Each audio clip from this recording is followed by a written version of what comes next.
루카가 전한 거룩한 복음입니다. 그때 예수님께서 제자들에게 말씀하셨다. 내 말을 듣고 있는 너희에게 내가 말한다. 너희는 원수를 사랑하여라. 너희를 미워하는 자들에게 잘해주고 너희를 저주하는 자들에게 축복하며 너희를 학대하는 자들을 위하여 기도하여라. 내 뺨을 때리는 자에게 다른 뺨을 내밀고 내 겉옷을 가져가는 자는 속옷도 가져가게 내버려 두어라. 달라고 하면 누구에게나 주고 내 것을 가져가는 이에게서 되찾으려고 하지 마라. 남이 너희에게 해주기를 바라는 그대로 너희도 남에게 해 주어라. 너희가 자기를 사랑하는 이들만 사랑한다면 무슨 인정을 받겠느냐? 죄인들도 자기를 사랑하는 이들은 사랑한다. 너희가 자기에게 잘해주는 이들에게만 잘해준다면 무슨 인정을 받겠느냐? 죄인들도 그것은 한다. 너희가 도로받을 가망이 있는 이들에게만 구워준다면 무슨 인정을 받겠느냐? 죄인들도 고스란히 되받을 요량으로 서로 구워준다. 그러나 너희는 원수를 사랑하여라. 그에게 잘해주고 아무것도 바라지 말고 구워 주어라. 그러면 너희가 받을 상이 클 것이다. 그리고 너희는 지극히 높으신 분의 자녀가 될 것이다. 그분께서는 은혜를 모르는 자들과 악한 자들에게도 인자하시기 때문이다. 너희 아버지께서 자비하신 것처럼 너희도 자비로운 사람이 되어라. 남을 심판하지 마라. 그러면 너희도 심판받지 않을 것이다. 남을 단죄하지 마라. 그러면 너희도 단죄받지 않을 것이다. 용서하여라.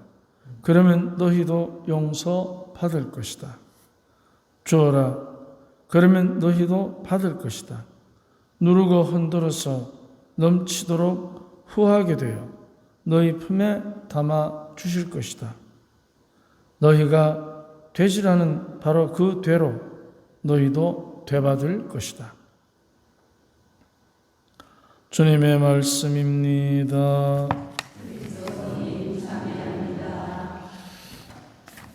우리는 누구든지 되받을 생각을 굉장히 많이 합니다. 특히 이자를 붙여서. 그래서 내가 남에게 준 것은 큰데 내가 되받은 것은 굉장히 작다고 느낍니다. 그 주고 받는 관계에서 만약에 받는다는 의미를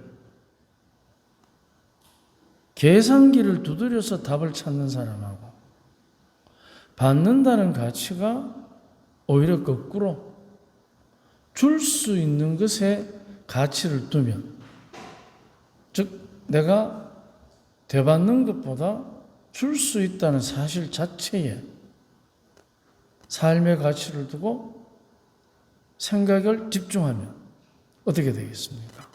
계산기를 두드리는 사람하고 줄 수 있는 능력을 주심에 감사하는 사람하고 이 두 사람의 삶의 방식이 어떻게 될지는 우리도 경험이 있을 것이고 짐작할 수 있습니다.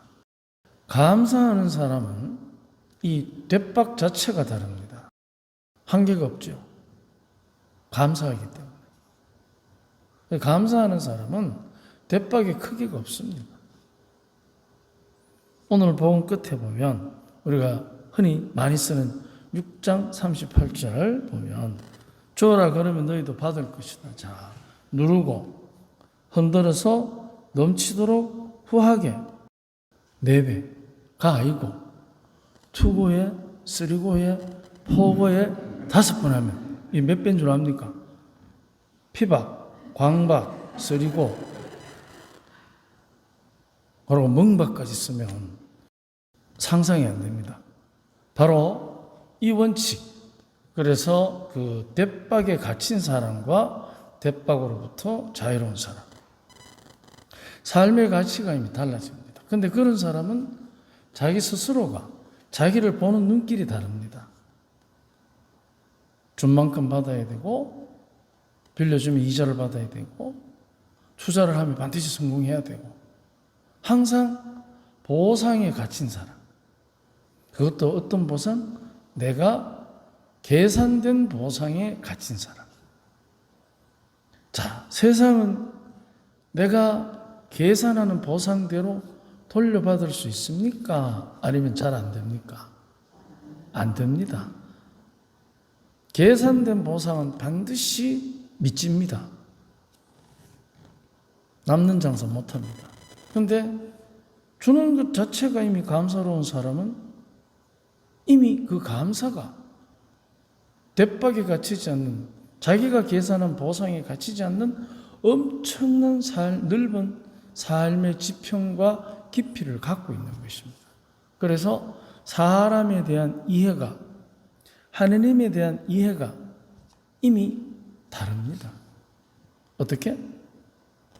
한계가 없다는 거죠. 누르고 흔들어서 후하게 담아서 그 개념을 다 넘어섰어요.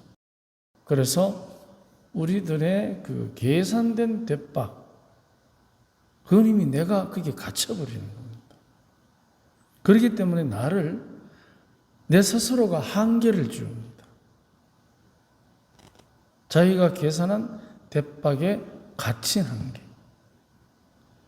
그러면 그 대박은 늘 비어 있습니다. 차지 않습니다. 그렇기 때문에 어떻게 하느냐? 자꾸 그 대박을 채우려고 채워주지 못하는, 자기 계산에 합당하지 않는 누군가를 향해서는 비난에, 그에 대한 비난으로, 서운함으로 그 대박을 채우는 것입니다. 서운함과 비난에 나는 대박이 채워지는 거 봤습니까? 비난은 비난을 부르고 서운함은 외로움을 부릅니다. 외로움 속에서 상대를 비난하는 채워지지 않는 대박, 그것으로 이제 공허한 삶을 살아야 합니다.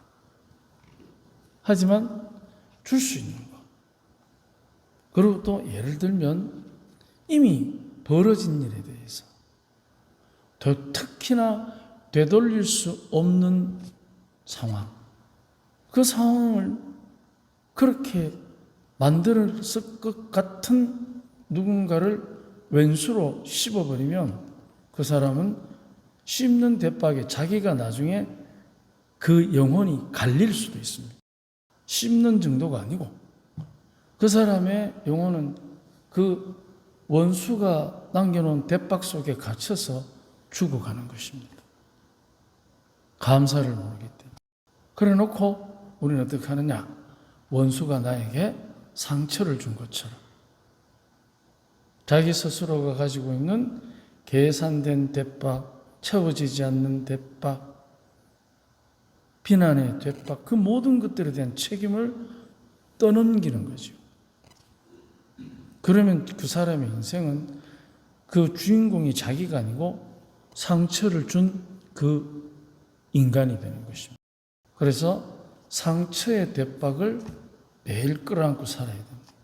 그런데 감사하는 사람은 벌어진 일에 대한 적극적인 수용, 보이지 않는 것에 대한 희망, 원수마저 사랑할 수 있는 활력 넘치는 삶의 에너지, 하나님께서 자비로우신 것처럼 너희도 자비로운 사람이 되어라.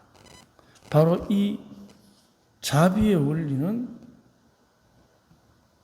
어디에서부터 출발하느냐? 그 사람이 왼수 같은 그 사람, 내가 당했다고 생각하는 그 사람이 나한테 용서받아야 할 조건을 내세우지 않고 아예 잊어버리는 것. 이것이 바로 자비의 구체적인 출발입니다. 그렇게 되면 나에게 상처를 준 그 왼수들, 그 사람들에게 이제 원수를 통해서 뭐를 배우느냐? 사랑을 배우는 것입니다. 가르는 걸 배우는 게 아니고 사랑을 배웁니다. 분노에 칼을 가는 게 아니고 사랑을 배우게 됩니다. 어떻게? 그가 나에게 그렇게 할 수밖에 없었던 그 사람만의 사연, 거기에 이제 집중해 주게 됩니다. 용서받아야 할 조건에 집중하는 게 아니고 그 사람만의 사연에 집중해 줄 때, 이제 여기에서 자기의 조건에 갇힌 사람, 그런데 상대만이 가지고 있는 그 사람만의 사연에 집중하는 사람, 이 대박이 다릅니다. 조건의 대박과 사연의 대박은 다릅니다. 그래서 우리 스스로들이 내가 정해놓은 조건, 내가 만들어 놓은 설정 안에서 계속해서 그 원수의 대박을 퍼나를 게 아니고